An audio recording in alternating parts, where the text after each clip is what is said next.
Hi hello నమస్తే. నాకు ఏదన్నా అతి పెద్ద బాధాకరమైనటువంటి టాపిక్ ఏమన్నా మాట్లాడాల్సి వస్తే ఏ టాపిక్ అయితే నాకు మాట్లాడేటప్పుడు బాధేసేదో ఆ టాపికే ఇది. ఈ రోజు నుంచి కోర్టు జడ్జిమెంట్ ఒకటి వచ్చింది. ఆ కోర్టు జడ్జిమెంట్ని తెలుగు ఛానల్స్ చాలా అత్యుత్సాహంగా తెలుగు ఛానల్స్ విపరీతంగా స్ప్రెడ్ చేస్తున్నారు. అదేంటంటే రిజర్వేషన్స్ కోసం హిందూ అని మీరు సర్టిఫికేట్లో రాయటం అనేది రాజ్యాంగ ఉల్లంఘనే అని సుప్రీంకోర్టులో ఒక జడ్జిమెంట్ వచ్చింది. అసలు ఆ జడ్జిమెంట్ గురించి మాట్లాడేటప్పుడు మీకు చరిత్ర మీకు చెప్తున్నాను, దయచేసి మీరు స్కిప్ చేయకుండా చూడండి. మీకు కొద్దిగా ఎంత లెంగ్త్ అయితే వీడియో నాకైతే తెలియదు, but I try to make it short as possible. Okay, మరి మొత్తం వింటే కానీ మీకు అసలు జడ్జిమెంట్ సారాంశం ఏంటనేది మీకు అర్థం కాదు. ఓకే, నేను మొదటి నుంచి కూడా చెప్తా ఉన్నాను ఏంటంటే బలవంతుడు బలహీనుడి మీద పడి తొక్కడం అనేది ఇది అన్యాయం, అక్రమం, దుర్మార్గం అని నేను చాలా రోజుల నుంచి చెప్తున్నాను. బలవంతుడు అంటే ఇట్ కెన్ బి కుల బలమై ఉండొచ్చు, మత బలమై ఉండొచ్చు, ఆర్థిక బలమై ఉండొచ్చు, శారీరక బలమై ఉండొచ్చు, లేదంటే మంది బలమై ఉండొచ్చు. ఒకటికంటే వేరేవాడు బలహీనుడైనప్పుడు ఆ బలహీనుడిని మనం తొక్కడం అనేది అన్యాయం అని నేను చాలా రోజుల నుంచి చెప్తున్నాను. అలాంటి వివక్షకు గురైనటువంటి ఒక జాతి ఏమైనా ఉందంటే scheduled caste, not SC STs, only ఎస్సీస్. ఎస్సీలు మాత్రమే అన్యాయం అయిపోయారు. భారతదేశంలో జరిగినటువంటి అతిపెద్ద కుట్ర జరిగిన ప్రతిసారి బలవుతూ వచ్చింది దళితులు. ఏం జరిగింది అనేది చరిత్రలో నేను క్లియర్గా చెప్తున్నాను ఏం జరిగింది అనేది. సెన్సెస్ 1881 జనాభా లెక్కలకు ముందు కులాలుగా ఇలా విభజించబడ్డారు. ఒకటి బ్రాహ్మిన్స్, రెండు caste with social positions, high social position, అంటే caste with social high position and inferior castes అని మూడు క్యాస్ట్లుగా డివైడ్ చేశారు 1881. చూడండి, ఆ పేరులోనే పెద్ద వివక్ష. Brahmans first, caste with higher social position, inferior caste అని రాశారు ఇక్కడ ప్రీ 1881 సెన్సెస్లో కంటే ముందు. ఓకే, మనం అర్థం చేసుకోవచ్చు ఇన్ఫీరియర్ క్యాస్ట్ అంటే ఎంత నీచమైనటువంటి ఒక భావన అనేది ఉందో. ఓకే, అంటే ఈ ఇన్ఫీరియర్ క్యాస్ట్లో ఎస్సీలు మాత్రమే లేరు, ఎస్సీ, ఎస్టీ, బీసీలు ముగ్గురు ఉన్నారనమాట ఇన్ఫీరియర్ క్యాస్ట్లో అప్పుడు 1881 ముందు. ఓకే, అయితే ఈ 1881లో జనాభా లెక్కలు చేశారు. 1881 జనాభా లెక్కలు చేసినప్పుడు అప్పుడున్నటువంటి కులాలని, మతాలని రెండింటిని కలుపుతూ బ్రిటిష్ వాళ్ళు ఇలా రాయకూడదండి, ఇన్ఫీరియర్ క్యాస్ట్ అని రాయటం ఇది అన్యాయం, హ్యూమన్ డిగ్నిటీకి అన్యాయం అని చెప్పేసి వాళ్ళు కొద్దిగా మార్చారు 1881లో బ్రిటిష్ వాళ్ళు ఏమని రాశారంటే, ఒకటి Brahmins, Hindu castes, non Hindu caste అని 3 రకాలుగా మార్చారు.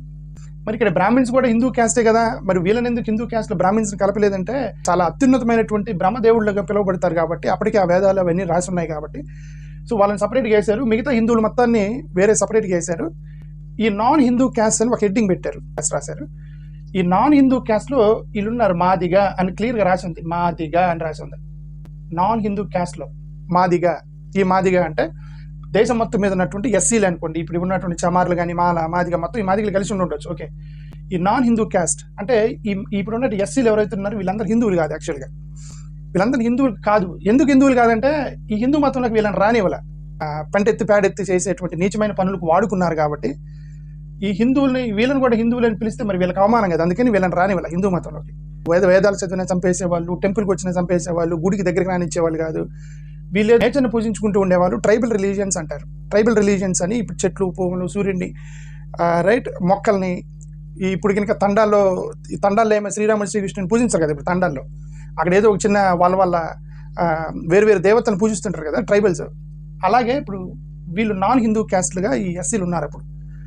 అప్పటికి ఒక 100 సంవత్సరాల తర్వాత 1932లో ఇంకొకసారి జనాభా లెక్కలు చేయాల్సి వచ్చింది. ఈ జనాభా లెక్కలు ఎందుకు చేయాల్సి వచ్చిందంటే ఆ టైంలో బ్రిటిష్ వాళ్ళు ఎలక్టోరల్ రిప్రజెంటేషన్కి ఒక మీటింగ్ పెడదాం అనుకున్నారు. ఈ జనాభా లెక్కలు చేసిన తర్వాత పెట్టాలని ప్లానింగ్తో ఉన్నారు కాబట్టి ఇక్కడ వాళ్ళు ఎలక్టోరల్ రిప్రజెంటేషన్ అనేటువంటి ఒక కాన్సెప్ట్ వచ్చింది. ఈ ఎలక్టోరల్ రిప్రజెంటేషన్ అంటే ఏం లేదు, వైఎస్ఆర్సీపీ వాళ్ళు ఉన్నారు, లేదంటే టీడీపీ వాళ్ళు ఉన్నారు, వాళ్ళ పార్టీ మీటింగ్ పెట్టాలి లీడర్స్తో మీటింగ్ పెట్టాలంటే మీరు ఎలా మీటింగ్ పిలుస్తారు? ఆ ఎస్సీ నుంచి ఒక నాయకుడిని, బీసీ నుంచి ఒక నాయకుడిని, ఓసీ నుంచి ఒక నాయకుడిని, క్రిస్టియన్ నుంచి ఒక నాయకుడు, హిందూ నుంచి ఒక నాయకుడు, ముస్లిం నుంచి ఒక నాయకుడు, ఇట్లా ఒక గ్రూప్ నుంచి ఒక్కొక్క రిప్రజెంటేటివ్ని తీసుకుంటారు కదా. అలాగే ఎలక్టోరల్ రిప్రజెంటేటివ్స్ని తీసుకోవడానికి ఒక మీటింగ్ పెడదామనేటువంటి ఒక ఎలక్టోరల్ రిప్రజెంటేషన్ కోసం ప్లాన్ జరిగింది. అప్పుడు దానికోసం వాళ్ళు ఏం చేశారంటే మైనారిటీస్ని డివైడ్ చేశారు. ఇక్కడ ప్రాబ్లం వచ్చింది ఎస్సీలకి. The first problem started for ఎస్సీస్. ఇక్కడ ప్రాబ్లం వచ్చింది. మైనారిటీస్ ఎవరు అనేది మీరు కొంతమంది మైనారిటీస్గా డివైడ్ చేశారు వాళ్ళని. ఎవరెవరంట? Sikh minorities, Muslims minorities, Christians minorities, Buddhist minorities, Dalits minorities, SC ఎస్టీలు మైనారిటీస్. ఇక్కడ ప్రాబ్లం వచ్చింది. ఇవన్నీ మతాలు, సిక్, ముస్లిం, క్రిస్టియన్, బుద్ధిస్ట్ మతాలు ఒకే ఒక్కటి కులం దళిత్స్. ఎస్సీ ఎస్టీలు దళితులు, ఎస్సీ ఎస్టీలు మైనారిటీస్. ఇక్కడ ప్రాబ్లం వచ్చింది ఎస్సీ ఎస్టీలకి. వీటిలో ఎక్కువగా దళితులు క్రిస్టియన్స్గా కన్వర్ట్ అయ్యారు. ఇప్పుడు వాళ్ళ రిప్రజెంటేషన్ తీసుకోవాలి. రిప్రజెంటేషన్ తీసుకునేటప్పుడు క్రిస్టియన్స్ని తీసుకోవాలి, దళితుల్ని తీసుకోవాలి రిప్రజెంటేటివ్స్గా. ఒక పర్టికులర్ సెక్ట్ నుంచి క్రిస్టియన్స్ దళితులు ఉన్నారు, దళితుల్లో క్రిస్టియన్స్ ఉన్నారు. కాబట్టి వాళ్ళు ఏం చేశారంటే సపరేట్ ఓన్లీ దీనికోసం అని చెప్పేసి క్రిస్టియన్స్ ఒక చిన్న లైన్ రాశాడు కింద. ఎవరైతే ఎస్సీలో క్రిస్టియన్స్ ఉన్నారో వాళ్ళని క్రిస్టియన్ గ్రూపులో వేయండి అన్నారు. ఎస్సీస్లో ఎవరైనా క్రిస్టియన్ మతం తీసుకొని ఉన్నారో వాళ్ళని క్రిస్టియన్ మైనారిటీలో వేయండి, ఎస్సీలు మాత్రం సపరేట్గా వేయండి అన్నారు. షెడ్యూల్ కాస్ట్కి దిస్ బికేమ్ ఏ కర్స్. ఇప్పుడు ఈరోజు పడ్డ కష్టాలు మొత్తానికి ఇదే బేస్, ఇదే. ఓకే, ఈ ఎస్సీలో ఉన్న వాళ్ళని క్రిస్టియన్స్గా మార్చండి అంటే ఎందుకు మార్చమన్నారు? కేవలం ఈ ఎలక్టోరల్ రిప్రజెంటేషన్ డూప్లికేషన్ అయింది కదా. ఎస్సీలు కూడా మైనారిటీలో కలిపినప్పుడు క్రిస్టియన్స్ ఆల్రెడీ మైనారిటీ అయినప్పుడు ఇప్పుడు ఈ మైనారిటీలో ఉండాలి, ఈ మైనారిటీలో ఉండాలి అనేవాడు దళితుడు క్రైస్తవుడిగా మారి దళితుడికి సమస్య అయింది. కాబట్టి వాళ్ళు ఏం చేశారంటే ఈ గ్రూప్ని ఇట్లా స్ప్లిట్ చేశారు. కాబట్టి వీళ్ళు ఏం చేస్తారంటే క్రిస్టియన్గా మారిన వాళ్ళు క్రిస్టియన్ గ్రూపులు వేసి మిగతా వాళ్ళని ఎస్సీలోనే ఉంచండి అని చెప్పేసి ఎలక్టోరల్ పెట్టింది. This became a curse for them. Okay, ఇది రిజర్వేషన్స్ కోసం కాదు, ఇది కేవలం ఒక ఎలక్టోరల్ రిప్రజెంటేషన్ కోసం పెట్టింది. దాన్ని ఎంత మిస్యూజ్ అయింది దేశంలో ఆ తర్వాత అనేది మీకు చెప్తున్నాను. ఓకే, ఇది 1932 సెన్సెస్లో జరిగింది. ఈ టైంలోనే అంబేద్కర్ వర్సెస్ మహాత్మా గాంధీ మీద ఒక ఆర్గ్యుమెంట్ జరిగింది. అంబేద్కర్ వర్సెస్ మహాత్మా గాంధీ ఈ ఎలక్టోరల్ రిప్రజెంటేషన్స్ కోసం పట్టుబెట్టాడు అంబేద్కర్. అంటే అంబేద్కర్ ఏమంటాడంటే ఎస్సీని మీరు మైనారిటీస్గా ప్రకటించి ఎలక్టోరల్ రిప్రజెంటేషన్ తీసుకోండి. ఎలక్టోరల్ రిప్రజెంటేషన్స్ అంటే ఇప్పుడు ఎన్నికలు జరుగుతున్నప్పుడు ఒక నియోజకవర్గంలో ఓసీలు, బీసీలు, ఎస్టీలు, ఎస్సీలు కలిపి ఓటేస్తే ఒక ఎమ్మెల్యే అవుతున్నాడు. ఓకే, ఇప్పుడు ఇక్కడ ఎస్సీ కాన్స్టిట్యూన్లు కొన్ని రిజర్వ్డ్ కేటగిరీస్ ఉన్నాయి. ఇప్పుడు ఈ ఎస్సీ రిజర్వ్డ్లో ఇప్పుడు ఎస్సీలు డమ్మీలు అయిపోయారు. ఎందుకు డమ్మీలు అయ్యారంటే అక్కడ ఓసీలు కూడా ఓటేస్తే కానీ ఎస్సీ వాడు గెలవడు. ఎస్సీలు ఓసీ క్యాండిడేట్కి ఓట్లు వేస్తున్నారు కానీ ఒకవేళ ఎస్సీ వాడు నిలబడితే ఓసీ క్యాండిడేట్లు వేయట్లా. రాను దేశం మొత్తం మీద ఎస్సీలు మొత్తం డమ్మీ ఎమ్మెల్యేలు, డమ్మీ ఎంపీలు అయ్యారు. మనందరికీ తెలిసిన విషయం. ఓకే, ఆధిపత్యం ఎవరో చేతిలో ఉండేది. ఆ నియోజకవర్గంలో వీళ్ళు ఊరికి ఎమ్మెల్యేలుగా నిలబడి వాళ్ళు సహాయంతో గెలుస్తారు వీళ్ళు. ఓకే, ఆ పర్టికులర్ ఎస్సీ నియోజకవర్గంలో కూడా ఎస్సీలకి పెద్దగా ఉపయోగం ఏముండదు ఎస్సీ రిజర్వ్డ్ కేటగిరీలో. అందుకనే ఆ రోజు అంబేద్కర్ ఏమన్నాడంటే మాకు ఎలక్టోరల్ ఇవ్వండి. ఎలక్టోరల్ అంటే ఏంటంటే ఎస్సీలు మాత్రమే ఎన్నుకుంటారు ఎమ్మెల్యేని. ఒక ఎస్సీ ఎమ్మెల్యేని ఎస్సీలు మాత్రమే ఎన్నుకుంటారు, మిగతా ఓట్లు మాకు సంబంధం లేదు. ఓకే, 2 లక్షల మంది జనాలకు ఒక ఎమ్మెల్యే పెట్టారు కదా నియోజకవర్గంలో అన్ని కులాలు కలిపి. అలాగే 2 లక్షల ఎస్సీలకు ఒక ఎమ్మెల్యే అని, 2 లక్షల ఎస్టీలకు ఒక ఎమ్మెల్యే అని, 2 లక్షల ఓసీలకు ఒక ఎమ్మెల్యే అట్లా పెట్టుకోండి అన్నారు. అది అంబేద్కర్ చేసింది. దాన్ని మహాత్మా గాంధీ వ్యతిరేకించాడు. మహాత్మా గాంధీ వ్యతిరేకించి ఇదిగో ఇక్కడ కొన్ని ఆర్గ్యుమెంట్స్ తీసుకొచ్చాడు మహాత్మా గాంధీ గారు. ఆయన ఆర్గ్యుమెంట్స్ ఏం తీసుకొచ్చారంటే ఎస్సీలు హరిజన్ లాంటి వాళ్ళు. హరిజన్ అంటే పీపుల్ ఆఫ్ గాడ్ అని చెప్పేసి ఒక థియరీ పట్టుకొచ్చాడు మహాత్మా గాంధీ గారు. పీపుల్ ఆఫ్ గాడ్, హరిజన్ అనేటువంటి పదం తీసుకొని వచ్చేసి హరి అంటే దేవుడు అనమాట. జన్ అంటే దేవుని మనుషులు. ఓకే అని పెట్టాడు అనమాట. హరిజన్ అని పట్టుకొని వచ్చేసి ఆయనకి ఆర్గ్యుమెంట్ పట్టుకొచ్చాడు. ఈ ఆర్గ్యుమెంట్ పట్టుకొచ్చి వీళ్ళు కూడా హిందువులే అని. ఇప్పుడు ఇక్కడ వీళ్ళు ఏమన్నారు, ఇక్కడ నాన్ హిందువులో రాశారు కదా, మాదిగల్ని నాన్ హిందూ క్యాస్ట్లో రాశారు కదా 1881లో. ఇప్పుడు ఈయన వాళ్ళు కూడా హిందువులే, ఎందుకంటే వాళ్ళు కూడా నేచర్ని పుట్టని పూజిస్తున్నారు కదా, వాళ్ళు కూడా హిందువులే అని చెప్పేసి మహాత్మా గాంధీ ఇక్కడ ఆర్గ్యుమెంట్ చేశాడు. Division of country. ఇప్పుడు మీరు ఇలాగ ఎలక్టోరల్ రిప్రజెంటేషన్ తీసుకొచ్చేసి ఎస్సీల మొత్తాన్ని ఎస్సీల ఓట్లతోనే ఎస్సీ ఎమ్మెల్యేని పెంచుకొని ఓసీల ఓట్లతోటి ఓసీల ఎమ్మెల్యేని ఎంచుకుంటే డివిజన్ అనేది వచ్చింది. ఇది కరెక్ట్ కాదు. మన ఏరియా ప్రకారమే మనం ఓట్లు తీసుకోవాలి, కామన్గానే ఓట్లు తీసుకోవాలని ఒక ఆర్గ్యుమెంట్ పట్టుకొచ్చాడు. సరే, ఏది వాళ్ళిద్దరి మధ్య పెద్ద ఆర్గ్యుమెంట్ జరిగింది. వాళ్ళిద్దరు ఒక సంధి జరిగింది మహాత్మా గాంధీకి అంబేద్కర్కి ఈ పర్టికులర్ ఆర్గ్యుమెంట్లో. ఓకే, ఆర్గ్యుమెంట్లో ఇది 1932లో జరిగినటువంటిది. 1947 ఆగస్టు 15వ తారీఖున భారతదేశానికి స్వాతంత్రం వచ్చింది. అది 2వ ప్రపంచ యుద్ధం జరిగింది. అప్పుడు బ్రిటిష్ వాళ్ళు మీకు స్వాతంత్రం ఇచ్చేస్తా ఉన్నారు. మన భారతదేశంతో పాటు చాలా దేశాలకు ఇచ్చారు అదే టైంలో. సో ఈ 1947లో స్వాతంత్రం వచ్చింది. స్వాతంత్రం రాగానే ఇదంతా వెళ్ళిపోయింది. ఇప్పుడు ఇదంతా లేదు, ఇదంతా బ్రిటిష్ కాలంలో జరిగింది. ఇదంతా కులగణన ఇది మొత్తం కూడా బ్రిటిష్ వాళ్ళు చేశారు. ఇదంతా వాళ్ళ పరిపాలనకు అనుగుణంగా చేసుకున్నటువంటివి. ఇదంతా భారతదేశంలో ఆగస్టు 15వ తారీఖున స్వాతంత్రం వచ్చింది. అదే రోజు మధ్యాహ్నం వాళ్ళు మీటింగ్ పెట్టుకొని 12.5% రిజర్వేషన్స్ ఇవ్వాలి దేశం మొత్తం మీద ఎస్సీ ఎస్టీలకి అని చెప్పేసి ఆ రోజే 1947 స్వాతంత్రం వచ్చిన రోజు మధ్యాహ్నమే అంబేద్కర్ ప్రకటించాడు దాన్ని. ఆ రోజు ఈ క్రిస్టియన్స్కి రిజర్వేషన్స్ లేదు అనేది లేదు. ఎవరికి? ఎస్సీ ఎస్టీలు మొత్తానికి ఇస్తా ఉన్నారు. ఈ ఎస్సీ ఎస్టీలు ఈ క్రైస్తవులు కూడా ఉన్నారు. ఈ క్రిస్టియన్ మైనారిటీ ఉంది కదా, ఇక్కడ క్రిస్టియన్ మైనారిటీకి రిప్రజెంటేషన్గా థామస్ అని ఒక అతను ఉన్నాడు అక్కడ. ఆ థామస్ అనే అతను చాలా థ్యాంక్స్ చెప్పాడు వీళ్ళందరికీ. ఎందుకంటే మా క్రైస్తవ మతంలో ఎక్కువగా దళితులే ఉన్నారు కాబట్టి వాళ్ళు బెనిఫిట్ పొందుతారు రిజర్వేషన్ ద్వారా అని ఇతను హర్షం వ్యక్తం చేశాడు పాపం క్రిస్టియన్ థామస్. కానీ ఏమైందంటే అప్పుడు క్యాస్ట్ సర్టిఫికేట్కి అప్లికేషన్స్ పెట్టుకుంటూ పోయారు. ఇక్కడ ఈ 1947 ఆగస్టు 15 నుంచి 1949 మధ్యలో 2 సంవత్సరాలు ఉందన్నమాట. ఈ 2 yearsలో క్యాస్ట్ సర్టిఫికేట్లకు అప్లికేషన్ పెట్టినప్పుడు అందరూ ఎస్సీ సర్టిఫికేట్ పెట్టినప్పుడల్లా రిలీజియన్ దగ్గర క్రిస్టియన్ రాస్తున్నారు. చాలా మంది ఎస్సీలు క్రిస్టియన్ రాశారు. అక్కడ హిందూ పెద్దలకి ప్రాబ్లం మొదలైంది. హిందూ జనాభా పడిపోతుందేమో అనేటువంటి ఒక ఆలోచన వచ్చింది హిందూ పెద్దలకి. ఆలోచన వచ్చి ఇది 1949 కాన్స్టిట్యూయెంట్ అసెంబ్లీ జరిగింది. 1949 కాన్స్టిట్యూయెంట్ అసెంబ్లీలో 1932 సెన్సెస్ని రిఫర్ చేశారు. ఇక్కడ చూడండి 1932 సెన్సెస్ని రిఫర్ చేశారు. 1932 సెన్సెస్ ప్రాబ్లం ఏంటి, ఇది ఓన్లీ రిప్రజెంటేటివ్ ఎలక్టోరల్ రిప్రజెంటేషన్ పెట్టారు. ప్రతి గ్రూప్ నుంచి లీడర్స్ని రిప్రజెంటేటివ్ తీసుకోవడానికి పెట్టారు, రిజర్వేషన్ కోసం కాదు. Okay, number 1. నెంబర్ 2, ఇక్కడ దళితుల్లో ఉన్నటువంటి ఎస్సీలని క్రిస్టియన్ గ్రూపుల్లో వేసి అక్కడి నుంచి రిప్రజెంటేషన్ తీసుకోండి అన్నారు, డూప్లికేషన్ అవాయిడ్ చేయడానికి.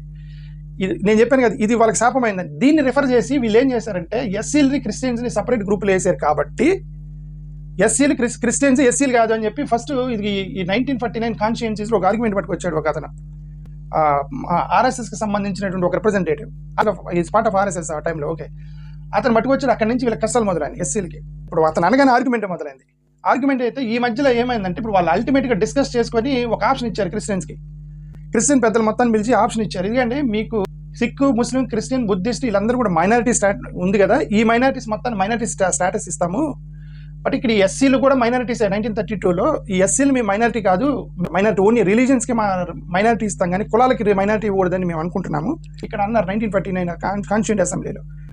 అప్పుడు అంబేద్కర్ లేదు మీరు ఎస్సీలకి మైనారిటీస్ ఇవ్వాల్సిందే అని చెప్పేసి ఆయన అంబేద్కర్ కొట్లాడాడు. ఈ మైనారిటీస్లో ఒకవేళ అంబేద్కర్ చెప్పినట్టు జరిగితే ఈ క్రిస్టియన్స్, బుద్ధిస్టులు వీళ్ళతో పాటు ఎస్సీలు కూడా మైనారిటీస్ అయి ఉండేవాళ్ళు. బట్ వాళ్ళు ఒప్పుకోలేదు ఆ రోజు. ఎస్సీలకి మైనారిటీ స్టాటస్ ఇవ్వకుండా మతాలకు మాత్రమే మైనారిటీస్ ఇచ్చారు. ఓకే, ఇక్కడ మళ్ళీ ఒక ప్రాబ్లం అయింది. ఈ క్రిస్టియన్ పెద్దలను పిలిచి, ఎందుకంటే మీ ఎస్సీలో చాలా మంది క్రైస్తవులు ఉన్నారు, ఇప్పుడు మేము క్రిస్టియన్స్ మైనారిటీ స్టాటస్ ఇస్తున్నాం. క్రిస్టియన్స్కి రిజర్వేషన్, మీకు ఎస్సీ రిజర్వేషన్స్ కావాలా, మైనారిటీ స్టాటస్ కావాలా, మీరు చెప్పండి నన్ను అడిగారు వీళ్ళని. ఎస్సీలని చాలా మంది తొక్కారన్నారే, ఈ ఎస్సీలని తొక్కిన వాళ్ళలో క్రైస్తవులు కూడా ఉన్నారు. ఇది క్రైస్తవ పెద్దలు చేసిన కుట్రకి బలయ్యారు ఎస్సీలు. క్రైస్తవ పెద్దలు చేసిన కుట్ర ఏంటంటే ఇక్కడ వాళ్ళని మైనారిటీ స్టాటస్ కావాలా, రిజర్వేషన్స్ కావాలా కోరుకోండి అన్నారు పెద్దల్ని. ఈ క్రైస్తవ పెద్దలందరూ ఎవరంటే అప్పుడు క్రైస్తవ పెద్దల్లో ఎవరు కూడా ఎస్సీలు లేరు. బిషప్లు, పెద్ద పెద్ద క్రైస్తవ ఆర్గనైజేషన్లు, స్కూళ్ళు, క్రిస్టియన్ స్కూల్స్, సెయింట్ పీటర్ అని పెద్ద పెద్ద స్కూల్స్ పెట్టి ఫారిన్ డబ్బులతోటి స్కూల్స్ రన్ చేస్తున్నటువంటి క్రైస్తవ పెద్దలు ఉన్నారు. అప్పుడు వాళ్ళే కదా క్రైస్తవ రిప్రజెంటేటివ్లు. అప్పుడు రోమన్ క్యాథలిక్ పెద్ద పెద్ద చర్చిలు ఫారిన్ ఫండ్ తోటి కోట్ల రూపాయలు సంపాదిస్తున్నటువంటి వాళ్ళలో ఎస్సీలు ఎవరు లేరు. అప్పుడు 1980లోనో 1990లోనో ఫస్ట్ దళిత బిషప్ అయ్యాడు. అంతవరకు క్రైస్తవ బిషప్లు మొత్తం కూడా నాన్ దళితులు అనమాట. ఇప్పుడు వాళ్ళని పిలిచి మీకు ఏం కావాలంటే వాళ్ళు ఏమంటారు, మైనారిటీ స్టాటస్ అడిగారు. ఎందుకు? వాళ్ళకున్న ఆస్తులు, వాళ్ళకున్న చర్చిలు, స్కూళ్ళు, క్రిస్టియన్ స్కూల్స్, క్రిస్టియన్ కాలేజీలు, మిషన్ హాస్పిటళ్ళు వీటన్నిటిని ప్రొటెక్ట్ చేసుకోవడానికి చూస్తారు. కానీ దళితుడికి నువ్వు రిజర్వేషన్ ఇవ్వమని వాళ్ళకేం ప్రేమ ఉంటుంది? వాళ్ళకి క్రిస్టియన్ బిషప్స్కి వాళ్ళు మాకు మైనారిటీ స్టాటస్ ఇవ్వండి, మాకు రిజర్వేషన్ వద్దన్నారు. ఎవరు ఇప్పుడు బలైంది ఇప్పుడు ఎస్సీలు బలయ్యారు. అటువంటి దీనికి క్రిస్టియన్ పెద్దలు చేసిన ఒక స్వార్థపూరితమైనటువంటి పనికి బలైంది ఎస్సీలు. ఓకే, ఆ రోజు మాకు ఎస్సీలు పాపం పేదోళ్ళండి, వాళ్ళందరూ పూరి గుడిసెల్లో ఉంటారు, వాళ్ళకి రిజర్వేషన్స్ ఇవ్వండి, ఇది అన్యాయం, అక్రమం అని చెప్పి ఆ రోజు కనుక బిషప్లు అడ్డం తిరిగి ఉంటే వీళ్ళని కాపాడటానికి పాపం వీళ్ళు కాపాడబడి ఉండేవాళ్ళు. వాళ్ళు పోతే పోయారు. మా క్రిస్టియన్ హాస్పిటల్, క్రిస్టియన్ స్కూళ్ళు, క్రిస్టియన్ బిషప్లు, చర్చిలు అవి బాగుపడితే చాలని చెప్పేసి వీళ్ళని తొక్కారు పాపం వీళ్ళు క్రిస్టియన్ బిషప్లు. జరిగింది ఇదే, మీరు తిట్టుకున్నా సరే ఇది సత్యం. ఓకే, అప్పుడు ఈ అంబేద్కర్ ఏం చేశాడంటే ఈ క్రిస్టియన్ రిప్రజెంటేటివ్ ఒక ఆయన ముఖర్జీ అని ఒక ఆయన ఉన్నాడు. ఆయన ముఖర్జీ దగ్గరికి వెళ్ళి, అతను ఆల్రెడీ గవర్నర్గా పనిచేశాడు వెస్ట్ బెంగాల్లో. అతని దగ్గరికి వెళ్ళి అంబేద్కర్ చెప్పాడు, ఇదే నువ్వు మైనారిటీ స్టాటస్ కావాలని కోరుకుంటున్నావు, వాళ్ళల్లో ఎక్కువగా మా దళితులు ఉన్నారు. అంబేద్కర్ చెప్పింది, వాళ్ళలో ఎక్కువగా మా దళితులు ఉన్నారు, ఆల్రెడీ సిక్కులు కొట్లాడుతున్నారు మాకు ఎస్సీ స్టాటస్ ఇవ్వమని. మీరెందుకు మైనారిటీ స్టాటస్ కోరుకున్నారు, మీరు కూడా కొట్లాడండి, మీరు కూడా తిరగబడండి అని అంటే వీళ్ళు అన్నారు, లేదు మా రిలీజన్లో మాకు క్రైస్తవ మతంలో కులాలు లేవు, మాకు మైనారిటీ స్టాటస్ కావాలని చెప్పారు. అంబేద్కర్ సైకిల్ వేసుకొని మరీ చెప్పాడు, మీకు అన్ని తర్వాత సఫర్ అవుతారు, మా దళితులు సఫర్, వాళ్ళు ఏం క్రైస్తవ పెద్దలు, కానీ మా మైనారిటీ స్టాటస్ కావాలన్నారు. ఒకటి జరిగింది. అయినా సరే అంబేద్కర్ ఎంతవరకు కాపాడాలో అంతవరకు కాపాడాడు క్రైస్తవుల్ని, షెడ్యూల్ కాస్ట్ వాళ్ళని. రిపబ్లిక్ డే చేస్తున్నాం కదా జనవరి 26, ఆ రోజున రాజ్యాంగం ఆమోదమైందనమాట, అమల్లోకి వచ్చింది. ఆ రాజ్యాంగంలో అంబేద్కర్ 2 పదాలు రాశాడు. ఇవన్నీ రాయాల, వీటన్నిటి రాయాల. అంబేద్కర్ ఏంటంటే రాజ్యాంగం చాలా క్లీన్గా ఉండాలి, రాజ్యాంగం క్లీన్గా ఉండాలి, నంబర్ 1గా ఉండాలి, దేశ ప్రపంచంలోనే ది బెస్ట్ రాజ్యాంగం ఉండాలని చెప్పేసి కలలుగన్నాడు అంబేద్కర్. కాబట్టి ఇది ఎంత డిస్కషన్ జరుగుతున్నా దాన్ని రాజ్యాంగంలో పెట్టాలైనా. రాజ్యాంగంలో ఒకటే రాశారు, సోషల్లీ ఎడ్యుకేషనల్లీ బ్యాక్వర్డ్ కమ్యూనిటీస్కి మీరు రిజర్వేషన్స్ ఇవ్వాలని రాశారు. Remember the, socially educationally backward communities, not మతాలు. ఓకే, సోషల్లీ ఎడ్యుకేషనల్లీ బ్యాక్వర్డ్ కమ్యూనిటీస్కి మీరు రిజర్వేషన్స్ ఇచ్చి అప్లిఫ్ట్ చేయండి అని రాజ్యాంగంలో రాశాడు.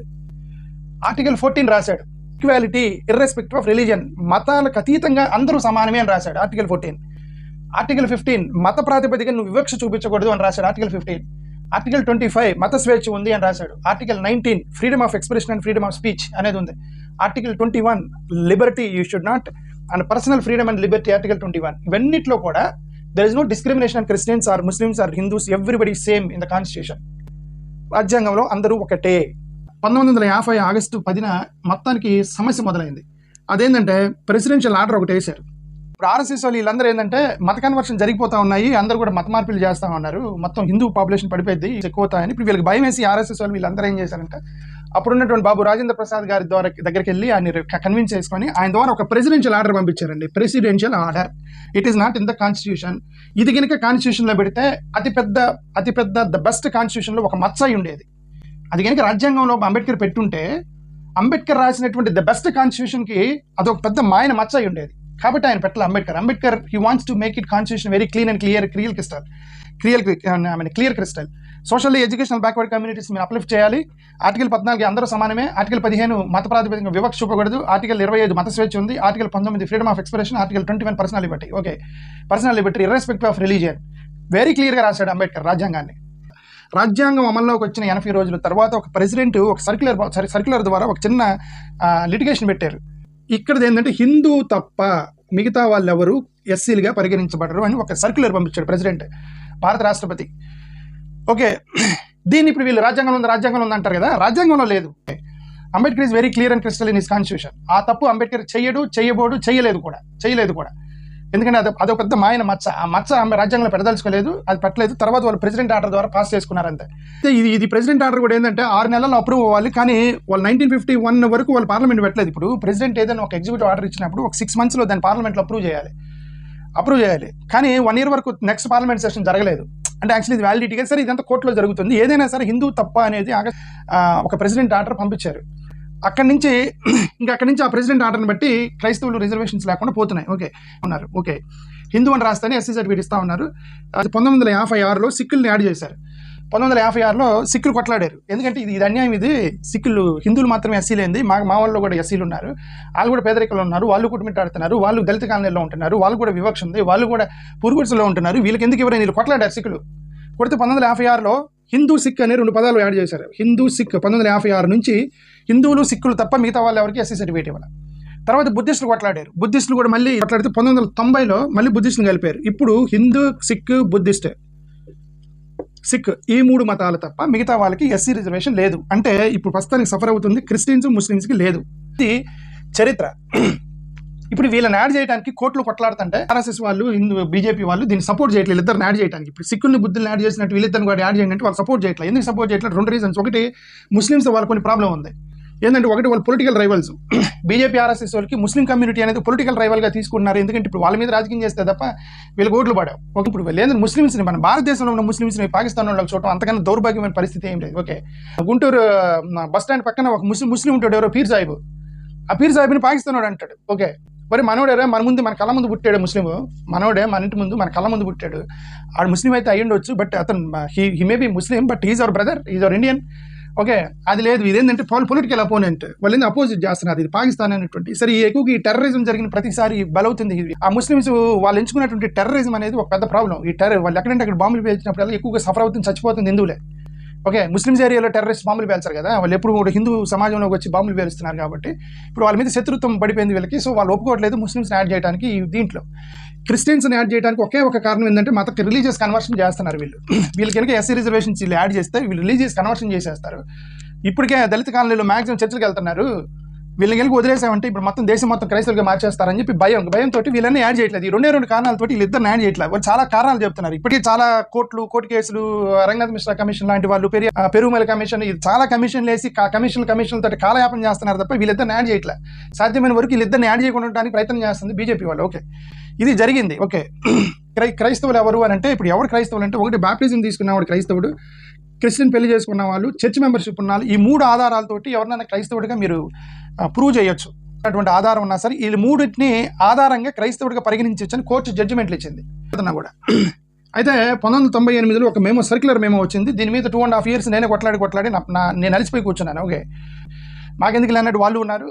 నేను ఎంతవరకు కొట్లాడగలను, పిల్లల్ని ఇంట్లో వదిలేసి నేను ఎక్కువ కొట్లాడలేను కాబట్టి ఇది 1998 మేమో ఏంటంటే ఇది మరీ అన్యాయంగా కోర్టు జడ్జిమెంట్ మొత్తం baptism certificate, Christian marriage, church మెంబర్షిప్ని ఆధారాలుగా తీసుకుని క్రైస్తవుడిగా పరిగణించమంటే ఇది మరీ అన్యాయంగా ఇంట్లో ఫోటోలున్నా, సిలువ బొమ్మలున్నా, బైబిల్లున్నా, కల్చర్ అంటే క్రిస్టియన్ పండుగ క్రిస్మస్ రోజు కొత్త బట్టలు వేసుకున్నా వీటిని బట్టి కూడా ఎస్సీ సర్టిఫికేట్ తీసేయమని మరీ దౌర్భాగ్యం 1998 చంద్రబాబు నాయుడు గారి ప్రభుత్వంలోనే వచ్చింది.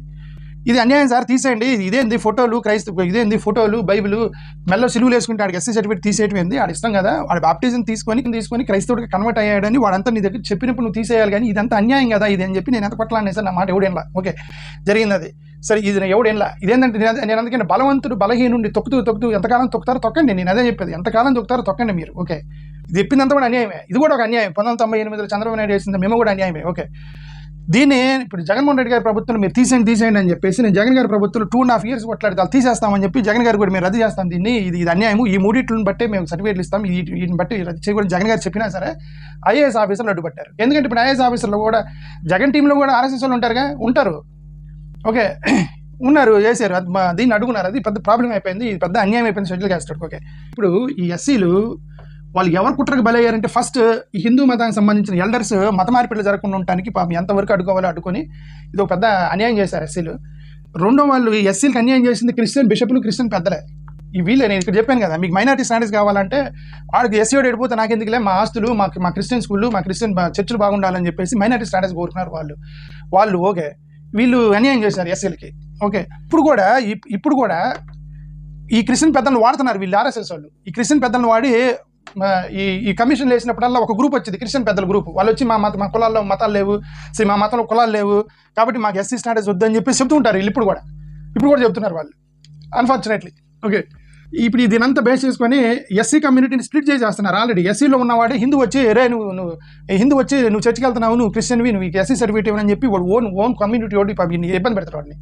అరే వీళ్ళందరూ ఇబ్బంది పెట్టారంటే వాళ్ళల్లో మీ బాధలు అర్థం కాదు. నీ బాధని ఒక ఎస్సీ వాడి బాధ ఒక ఎస్సీ వాడికి నీకు అర్థం అవ్వాలి కదా, నీటికి అర్థం కాదు. ఇటు ఓన్ కమ్యూనిటీ వాడు వచ్చి ఆ ఓన్ కమ్యూనిటీ అని పెట్టి చిత్రహింసలు పెడతాడు. వాడు చర్చికి వెళ్తున్నాను అని చెప్పి ఎస్సీ వాడు ఇంకొక ఎస్సీ వాడిని.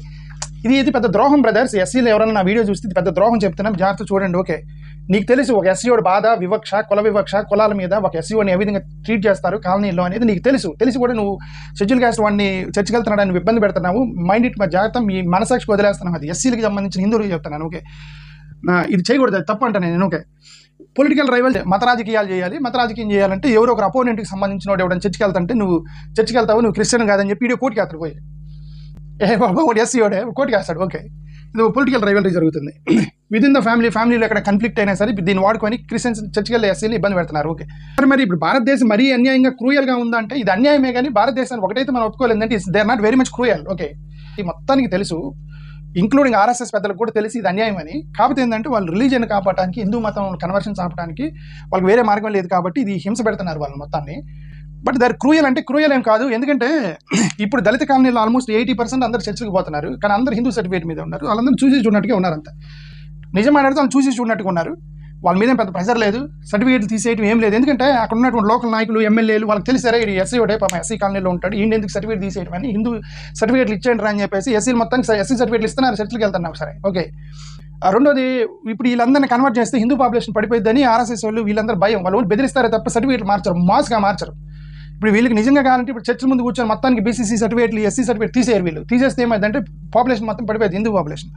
ఒక 1% పాపులేషన్ పడితేనే పిల్లలు కానండి అంటున్నారు వీళ్ళు. హిందూ పాపులేషన్ పడిపోతుంది, ముస్లిం పాపులేషన్ పెరుగుతుంది, మీరు పిల్లలు కానండి అనేటువంటి వీళ్ళు పట్టుకొని క్రైస్తవులు మొత్తాన్ని సర్టిఫికేట్లు, హిందూ సర్టిఫికేట్లు తీసేస్తే వాళ్ళ పాపులేషన్ ఇంకా పడిపోయింది. అందుకని వాళ్ళు చేయట్లేదు, అది బెదిరిస్తున్నారు, హిరాస్ చేస్తున్నారు, టార్చర్ పెడుతున్నారు తప్ప సర్టిఫికేట్లు మార్చట్లా. ఓకే, అది పొలిటికల్గా ఎక్కువగా మరి ప్రెజర్ చేస్తే క్రైస్తవులు ఓట్లేరు, దళితులు ఓట్లేరు అని చెప్పి, దళితులు మొత్తం క్రిస్టియన్స్ ఉన్నారు ఓట్లేరు అని చెప్పి ఒక political pressure.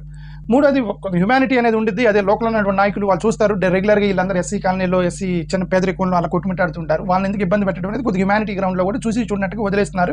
So India is not so cruel, ఆ మాటకు వస్తే India is not so cruel, but అన్యాయం అయితే చేశారు. అన్యాయం వేరు, క్రూయాలిటీ వేరు. భారతదేశంలో మరీ క్రూయల్గా హింస అయితే పెట్టలేదు, మరి చిత్రహింసలు అయితే పెట్టలేదు, బట్ అన్యాయం అయితే చేస్తున్నారు షెడ్యూల్ క్యాస్ట్ వాళ్ళకి, అది నేను చెప్తాను. ఓకే, ఎందుకు చెప్పానంటే ఇప్పుడు నిన్న వచ్చిన కోర్టు కేసు ఏంటంటే మీరేం పెద్ద కంగారు పడి ఇదిగా మన తెలుగు ఛానల్ చేసే ఓవర్ యాక్షన్ ఏంటంటే, నిన్న వచ్చిన కోర్టు కేసు తెలుగు ఛానల్ చేసే ఓవర్ యాక్షన్ ఏంటంటే ఇదిగో హిందూ అని రాస్తే సర్టిఫికేట్ లేదు. అది ఏంటంటే నిన్న జరిగిన కేసు ఏంటంటే నిన్న వచ్చిన జడ్జిమెంట్, అది కోర్టు జడ్జిమెంట్లు అనేది ఒక్కొక్క కేసు మీద ఒక్కొక్క రకంగా వస్తాయి. మీరు దాన్ని ఇప్పటికీ చాలాసార్లు చర్చకి వెళ్ళినంత మాత్రాన్ని క్రైస్తవుడు కాదు అని చెప్పి చాలా జడ్జిమెంట్లు వచ్చాయి. దాని మీద మీరు ఎప్పుడు ఓవర్ యాక్షన్ చేయలేదా? మీడియా చేశారా? జస్ట్ చర్చకి వెళ్ళినంత మాత్రాన క్రైస్తవుడిగా పరిగణించకూడదు అని అదే మద్రాస్ కోర్టు కొన్ని 20-30 జడ్జిమెంట్లు ఇచ్చింది. హర్యానా కోర్టు జడ్జిమెంట్ ఇచ్చింది. ఢిల్లీలో సుప్రీంకోర్టు కోర్టు జడ్జిమెంట్ ఇచ్చింది. ఆ రోజు మీరు చేయని ఓవర్ యాక్షన్ నిన్న వచ్చిన ఒక జడ్జిమెంట్ మీద ఓవర్ యాక్షన్ చేస్తున్నారు. నిన్న వచ్చిన జడ్జిమెంట్ ఏంది? ఇక్కడ స్పెసిఫిక్గా ఇది కేసు. ఈ కేసు ఏంటంటే ఒక ఆమె ఆల్రెడీ ఆమె బ్యాప్టిజం తీసుకుంది, సర్టిఫికేట్ ఉంది. ఇప్పుడు ఆ మీద కోర్టులో కేసు చేసిన చేతులు ఈమె బ్యాప్టిజం సర్టిఫికేట్ ఉంది. ఆమెకు రెగ్యులర్గా చర్చిలో మెంబర్షిప్ ఉంది, బ్యాప్టిజం తీసుకుంది. ఈ 2 ఆధారాలు ఈమె అపోనెంట్ చేతిలో ఉన్నాయి. ఈమె హిందూ అని సర్టిఫికేట్ తీసుకుందని అతను కోర్టుకి వేశాడు. అతని దగ్గర క్లియర్ ఎవిడెన్సెస్ అని ఇతను బ్యాప్టిజం తీసుకున్నాడని, చర్చిలో మెంబర్షిప్ ఉందని మెయింటైన్ చేస్తాయి. సిఎస్ఐ బ్యాప్టిస్ట్ లాంటి చర్చలు ఏంటంటే ఆ రిజిస్టర్లు మెయింటైన్ చేసి మెంబర్స్ పేర్లు రాస్తారు అక్కడ. ఓకే, మెంబర్షిప్ ఫీజు తీసుకుంటారు, ప్లస్ బ్యాప్టిజం ఇస్తే సంతకం పెట్టించుకొని అక్కడ రిజిస్టర్లో చేస్తారు బ్యాప్టిజం తీసుకున్నట్టుగా. సో ఎన్ని ఆధారాలన్నీ ఉన్నాయి కాబట్టి ఆమె హిందూ అని రాసావు. నువ్వు కేవలం రిజర్వేషన్స్ కోసం క్రైస్తవులుగా కన్వర్ట్ అయ్యి బ్యాప్టిజం తీసుకొని చర్చిలో మెంబర్షిప్ వేసుకొని నువ్వు హిందూ అని రాస్తే చట్టపరంగా అది కుదరదు అని ఈ 1950 షెడ్యూల్ క్యాస్ట్ ఆర్డర్ ప్రకారం ఇచ్చిన జడ్జిమెంట్ మాత్రం దాని మీద మీరు ఓవర్ యాక్షన్ చేయకండి. ఇప్పుడు చర్చికి వెళ్ళి ప్రతివాడిని పట్టుకొని నువ్వు సర్టిఫికేట్ తీసేస్తానని చెప్పి మీరు దయచేసి హరాస్ చేయకండి షెడ్యూల్ క్యాస్ట్లోని. ఇది చంద్రబాబు నాయుడు గారు ఇచ్చిన 98 మేమో లాగా ఇంట్లో ఫోటోలు, కల్చర్, ఫెస్టివల్, క్రిస్మస్ రోజు కొత్త బట్టలు వేసుకున్నాడు వాడిని పట్టుకుని సర్టిఫికేట్ తీసేస్తానని చెప్పి దయచేసి ఇదంతా హ్యూమన్ మనం మృగాలకు హింసించకండి. రిజర్వేషన్స్ అనేది ఒక అణగారిన వర్గాన్ని పైకి లేపడానికి, రిజర్వేషన్స్ అనేవి పేదరికంలో ఉన్న పైకి తీసుకురావడానికి, వివక్ష గురైన పైకి తీసుకురావడానికి బేసిక్ పర్పస్ మొత్తాన్ని ఒక మతంతో తొక్కేయకండి అని చెప్పేసి మీకు రిక్వెస్ట్ చేస్తున్నాను. ఓకే, మతంతో తొక్కేయకండి అనేది మీకు రిక్వెస్ట్ చేస్తున్నాను. ఒకటే అది దయచేసి మీరు ఫేక్ న్యూస్ స్ప్రెడ్ చేయకండి. నేను వచ్చిన కోర్టు జడ్జిమెంట్ మీద దానికోసం ఈ బ్యాక్గ్రౌండ్ మొత్తం చెప్పాను. థ్యాంక్ యూ, నమస్కారం.